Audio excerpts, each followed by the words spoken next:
Yulia, warga Jalan Pal 12 Desa 2, Kecamatan Pemulutan, Kabupaten Ogan Ilir, Sumatera Selatan, mendatangi Polda Sumsel untuk melaporkan mantan suaminya yang merupakan seorang kades di Kabupaten Ogan Ilir.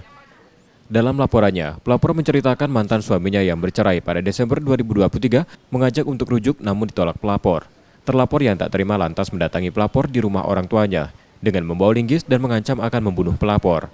Terlapor kemudian menginap selama 3 hari di rumah tersebut, dan setelah pulang pelapor melarikan diri karena ketakutan.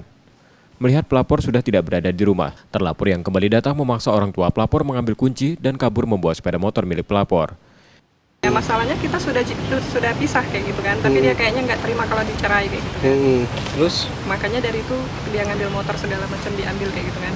Kalau kekerasan sih ada, di saat kita pisah kan kita udah pisah dari tanggal 25 bulan 12 2023 gitu kan.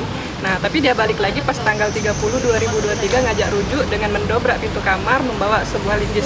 Nah di dalam kamar kita sempat cekcok kayak gitu kan, kalau aku nggak mau rujuk sama dia ya aku mau dibunuh kayak gitu kan. Ada ancaman seperti ya, itu? Kalau kau nggak mau rujuk sama aku mending kau mati kayak gitu. Kini laporan pelapor ditangani Direktorat Reserse Kriminal Umum Polda Sumsel. Reski Oktora, Muklas Diferensial, Kompas TV, Palembang, Sumatera Selatan.